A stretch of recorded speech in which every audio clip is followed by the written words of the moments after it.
안녕하세요 여러분. 며칠 전 리플 시장에서 플래시 크래시가 발생했습니다. 단 몇 분 만에 7억 달러가 증발했습니다. 가격이 50% 이상 급락했다가 결국 회복되었습니다. 이건 단순한 변동성이 아니라 높은 레버리지와 얇은 유동성이 만든 치명적인 조합이었습니다. 사건의 경위를 살펴보겠습니다. 수천 명의 트레이더들이 포지션을 열었습니다. 10배에서 50배의 레버리지로요. 가격이 조금만 하락해도 거래소 시스템이 마진 부족 포지션을 자동 청산합니다. 문제는 이런 청산이 동시에 발생하면서 얇은 오더북이 큰 매도 압력을 만들었습니다. 시장이 이를 감당하지 못했습니다. 그 결과 가격이 폭락했습니다. 이를 청산 캐스케이드라고 부릅니다. 하나의 청산이 또 다른 청산을 유발하는 도미노 효과입니다. 리플의 경우 이 캐스케이드가 매우 강력해서 단 몇 분 만에 50% 하락했습니다. 약한 포지션이 모두 제거되자마자 가격은 빠르게 회복되었습니다. 리플의 펀더멘털은 변하지 않았기 때문입니다. 플래시 크래시는 사실 경고 없이 오지 않습니다. 전문 트레이더들이 주목해야 할 4가지 주요 신호가 있습니다. 첫째, 매우 높은 펀딩 레이트입니다. 펀딩 레이트는 롱 트레이더가 숏 트레이더에게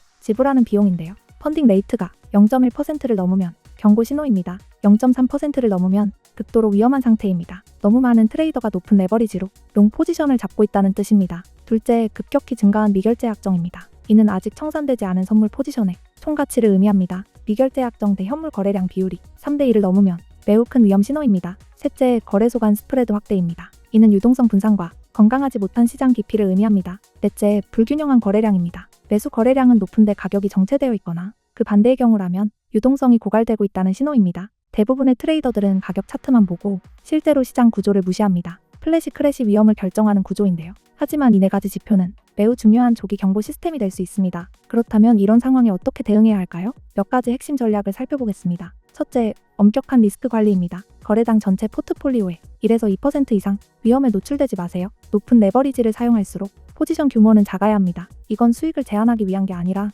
시장에 오래 살아남기 위한 기본 원칙입니다. 둘째, 적절한 손절매 설정입니다. 작은 손실을 감수하는 게 전체 청산을 당하는 것보다 낫습니다. 손절매는 기술적으로 합리적인 구간에 위기 상황에서 즉흥적으로 판단하면 늦습니다. 셋째, 포트폴리오 다각화입니다. 한 자산에 올인하지 마세요. 리스크를 분산시켜서 하나의 플래시 크래시가 전체 자산을 망치지 않게 하세요. 넷째, 유동성 확인입니다. 큰 포지션을 열기 전에 시장 깊이, 24시간 거래량, 펀딩 레이트를 확인하세요. 유동성이 얇은 자산일수록 플래시 크래시에 취약합니다. 다섯째, 놓칠까봐 두려운 감정, 즉 포모를 피하세요. 플래시 크래시는 종종 강한 상승장 이후 모두가 흥분할 때 발생합니다. 모두가 계속 오른다고 말할 때가 오히려 가장 위험한 시점입니다. 여섯째, 여유 자금 확보입니다. 포트폴리오의 30에서 50%를 스테이블 코인으로 보유하세요. 하락장에 지정과 주문을 걸어 플래시 크래시 매수 기회를 노리세요. 일곱째, 비상계획 수립입니다. 플래시 크래시가 오면 손절할지, 홀딩할지, 추가 매수할지를 미리 정해두세요. 위기 상황에서 즉흥적으로 판단하면 늦습니다. 이제 이 사건 뒤의 교훈과 기회에 대해 이야기해보겠습니다.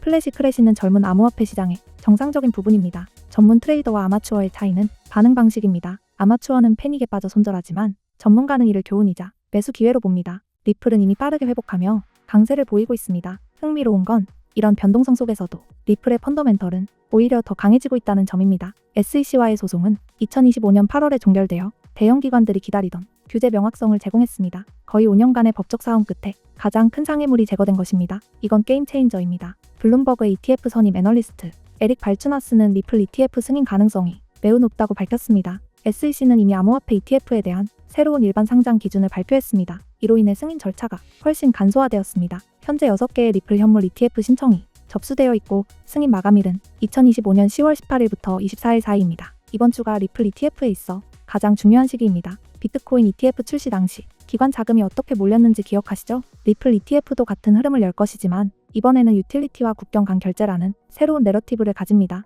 더 중요한 건 리플이 이제 여러 국가의 준비 통화 일부가 되었다는 점입니다. 이건 단순한 소매 투기가 아니라 국가 차원의 채택입니다. 리플은 국경 간 결제를 위해 300개 이상의 글로벌 금융기관과 파트너십을 맺고 있습니다. 그들의 기술은 전통 시스템과 달리 며칠이 걸리는 전통 시스템과 달리 3초에서 5초 안에 결제를 처리합니다. ETF 승인 임박, 기관 채택 확대, 준비 통화 지위 확보 등으로 인해 애널리스트들은 리플의 목표가를 15달러에서 30달러 사이로 예측하고 있습니다. 시장에서 자주 발생하는 패턴을 기억해야 합니다. 가격은 공식 발표 몇 주 전부터 오르기 시작하고 발표 시점에 급등한 뒤 큰 변동성이 뒤따릅니다. 스마트 머니는 발표를 기다리지 않습니다. 그들은 지금 소매 투자자들이 여전히 의심과 트라우마에 빠져있을 때 매수하고 있습니다. 온체인 데이터에서도 고래 매집 신호가 뚜렷합니다. 최근 몇 주간 거래량이 급증했지만 가격은 아직 통제된 구간에 머물러 있습니다. 이건 큰 돌파전, 전형적인 패턴입니다. 이제 2026년에 주요 촉매제들을 보겠습니다. 이것들이 제가 리플의 미래를 확신하는 이유입니다. 첫째, 국제결제은행 BIS와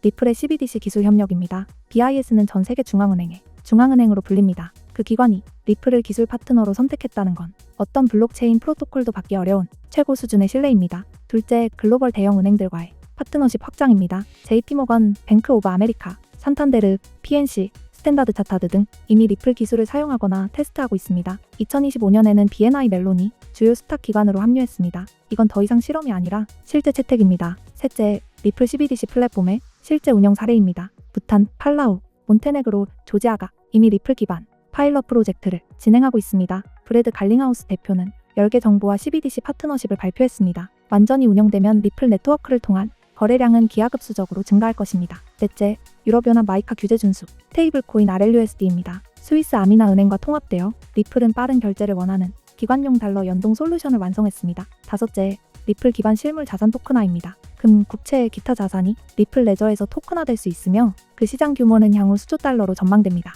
여섯째, 계좌준비금 감소 정책입니다. 2024년 12월 계좌당 보유 리플 기준이 10리플에서 1리플로 감소했습니다. 이는 신규 기관들의 진입 장벽을 극적으로 낮췄습니다. 일곱째, 리플 ODL의 동남아 확장입니다. 일본 SBI 리밋을 통해 이미 운영 중이며 분기마다 거래량이 꾸준히 증가하고 있습니다. 암호화폐 투자에서 타이밍이 전부입니다. 규제 명확성, 거의 확실한 ETF 승인, 준비 통화 지위, CBDC 구현, 강세장 모멘텀의 결합은 흔치 않은 기회입니다. 이런 기회의 창은 매일 열리지 않습니다. 저는 수년간 암호화폐 시장을 분석하며 수백 명의 투자자들이 올바른 결정을 내리도록 도왔습니다. 그래서 자신있게 말씀드립니다. 이런 세습은 정말 드뭅니다. 저를 흥분시키는 건 단순한 수익이 아니라 리플이 이미 시장에서 실제 유틸리티를 입증한 암호화폐라는 점입니다. 하지만 정보만으로는 충분하지 않습니다. 명확한 실행 계획, 리스크 관리, 규율이 필요합니다. 이게 전문 투자자와 도박꾼을 구분하는 요소입니다. 모든 사람이 시장을 항상 모니터링하거나 진입 타이밍을 판단할 시간과 능력이 있는 건 아닙니다. 그래서 저는 2026년 주요 촉매제들의 타임라인, 핵심 레벨 다각화 전략, 리스크 관리 가이드를 포함한 심층 분석 리포트를 준비했습니다. 이건 단순한 기술 분석이 아니라 제가 실제로 사용하는 완전한 청사진입니다. 방법은 간단합니다. 010-558-9639로 리플이라고 메시지를 보내세요. 그러면 각 촉매제의 타임라인, 주요 마일스톤, 진입 및 청산 레벨, 리스크 관리 프레임워크에 접근할 수 있습니다. 또한 ETF 승인, 새로운 파트너십 발표, 규제 변화 등 주요 이슈가 발생할 때마다 실시간 업데이트를 받게 됩니다. 이 기회를 놓치지 마세요. 여러분이 망설이는 동안 스마트 머니는 이미 포지션을 잡고 있습니다. 그리고 공식 발표가 나올 때쯤이면 가격은 지금보다 훨씬 높을 가능성이 큽니다. 항상 안전하고 현명하게 거래하시길 바랍니다. 거래에서 중요한 건 얼마나 빨리 부자가 되느냐가 아니라 얼마나 오래 시장에서 살아남느냐입니다. 그리고 살아남기 위해서는 정보 우위, 실행 규율, 리스크 관리가 필요합니다. 이 모든 것을 저는 이미 준비해두었습니다. 지금 바로 문자 보내주세요. 여러분이 기장, 현명해져야 할 때입니다. 이번 영상을 시청해주셔서 진심으로 감사합니다. 다음 영상에서 뵙겠습니다.